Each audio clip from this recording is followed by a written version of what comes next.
नमस्कार, मैं हूं दिबांजलि मोइत्रा। ये बात तो आप भी जानते हैं कि कुंभ नगरी प्रयागराज का प्राचीन नाम प्रयागराज ही था, लेकिन मुगल आक्रांताओं ने इसका नाम बदलकर इलाहाबाद कर दिया था। लेकिन सैकड़ों साल बाद जब यूपी में भगवाधारी योगी आदित्यनाथ जैसे किसी महंत ने सत्ता संभाली तो इस धर्म नगरी का नाम बदलकर इलाहाबाद से प्रयागराज कर दिया। और इस बात के लिए सीएम योगी को कितना गर्व है, ये आप विधानसभा में दहाड़ते योगी आदित्यनाथ को सुनकर समझ सकते हैं। हमने तो गुलामी कालखंड में अगर किसी ने इलाहाबाद रखा तो हमने कहा इलाहाबाद नहीं, इसका पौराणिक नाम प्रयागराज है, प्रयागराज ही होगा।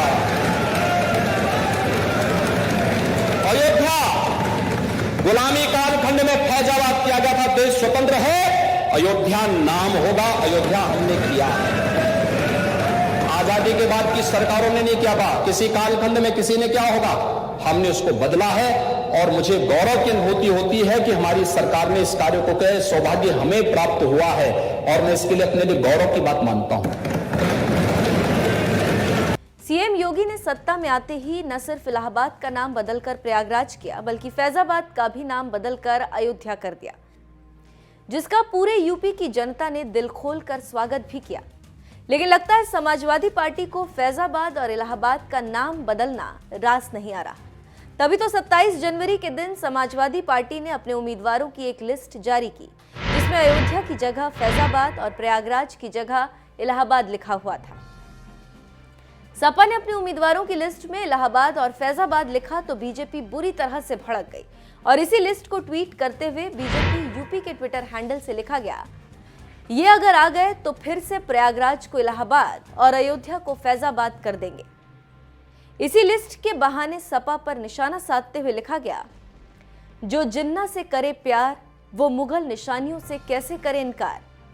प्रयागराज और अयोध्या से अखिलेश जी इतना चिढ़ते क्यों हैं? सपाई उम्मीदवारों की लिस्ट में प्रयागराज की जगह इलाहाबाद लिखे जाने पर भले ही बीजेपी अखिलेश यादव पर हल्ला बोल रही, लेकिन अगले ही दिन यानी 28 जनवरी को जब बीजेपी ने अपने उम्मीदवारों की लिस्ट जारी की तो उसकी लिस्ट में भी प्रयागराज की जगह इलाहाबाद लिखा गया था।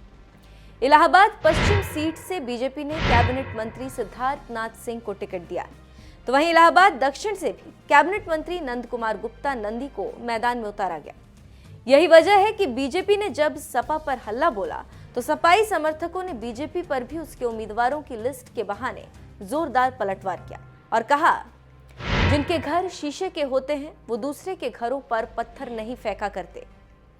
बहरहाल सियासत से इतर इलाहाबाद और फैजाबाद जिले का नाम बदले जाने के सरकार के फैसले पर आपका क्या कहना है? अपनी राय हमें कमेंट कर जरूर बताएं।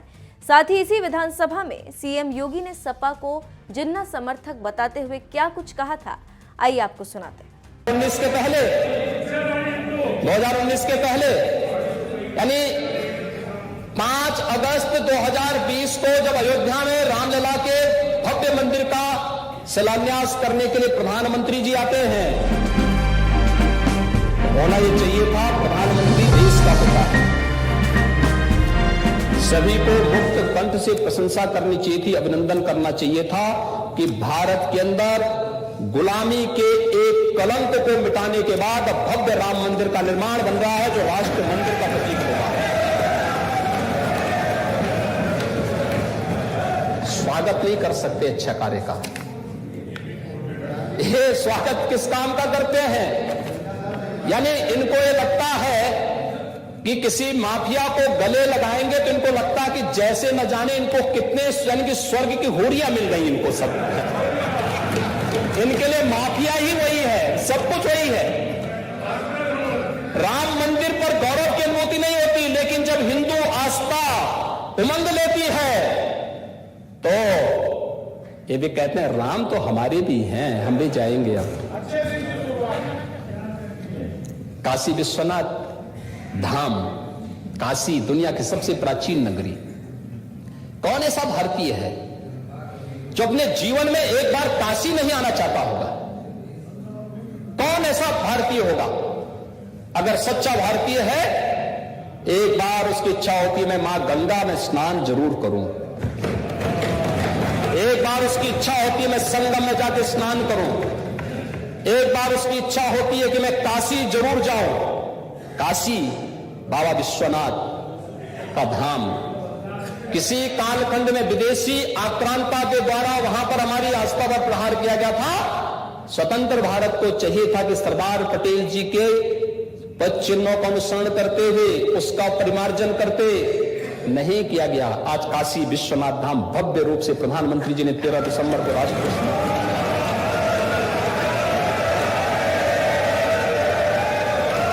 अच्छा नहीं लगता, इन लोगों को अच्छा नहीं लगता। स्वागत होना चाहिए था, स्वागत होना चाहिए था। इनको ये भी अच्छा नहीं लगता है। मथुरा वृंदावन के विकास के लिए लोग यदुवंश के नाम पे वोट लेना चाहते हैं, लेकिन भगवान कृष्ण की जन्माष्टमी को बैन करते हैं। पिछली सरकारों ने बैन कर दिया था। हम लोग आए, अरे हमने कहा जन्माष्टमी थानों में और जेलों में नहीं मनाई जाएगी तो कहां मनाई जाएगी? मनाओ सभी थानों में जन्माष्टमी का आयोजन होने चाहिए, बहुत भव्यता के साथ। लेकिन इन लोगों ने बैन कर दिया था।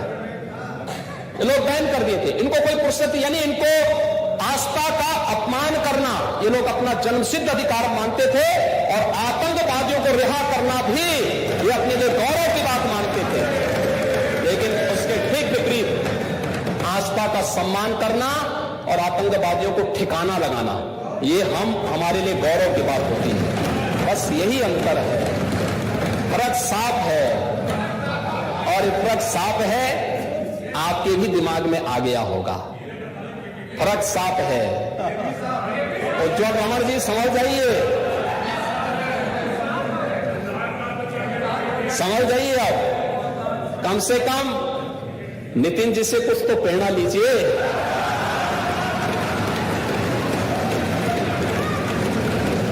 देखिए, जिनकी उम्र हो गई है उनको छोड़ दीजिए, उनके हाल पे छोड़ दीजिए।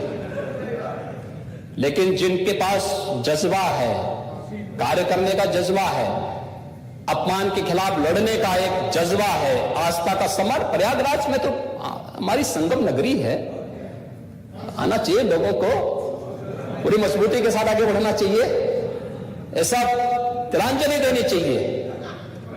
जो लोग गरीबों के लिए नहीं लड़ सकते, ये लोग किस तरीके से अपमान करते थे? ये लोग दलितों की बात करेंगे?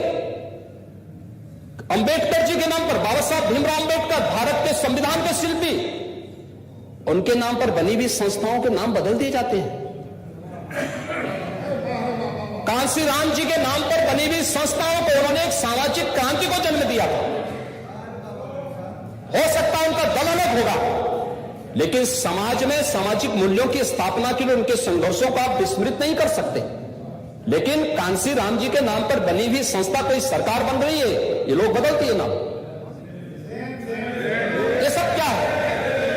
हमारी सरकार ने ऐसा नहीं किया। हमने तो गुलामी कालखंड में अगर किसी ने इलाहाबाद रखा तो हमने कहा इलाहाबाद नहीं, इसका पौराणिक नाम प्रयागराज है, प्रयागराज ही होगा। अयोध्या गुलामी कालखंड में फैजाबाद किया गया था, देश स्वतंत्र है, अयोध्या नाम होगा, अयोध्या हमने किया।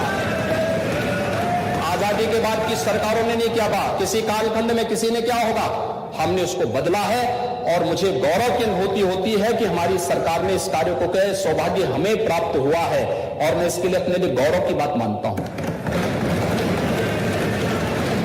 लेकिन लोक लाज की बात उनके लिए है जो बाबा साहब भीमराव अंबेडकर का अपमान करते हैं, जो भारत के राष्ट्रनायक सरदार पटेल को खलनायक और राष्ट्र तोड़क जिन्ना के साथ जोड़ने का कार्य करते हैं। दोनों नहीं जुड़ सकते, दोनों की तुलना नहीं हो सकती है। ये जो मानसिकता है, एक जोड़ने की मानसिकता है, एक निर्माण की मानसिकता है, और एक तोड़ने की मानसिकता है, विध्वंसात्मक मानसिकता है। डायरेक्ट एक्शन के माध्यम से करोड़ों हिंदुओं का कत्लेआम कराने वाला जिन्ना भारत का आदर्श कभी नहीं हो सकता है, कभी नहीं हो सकता।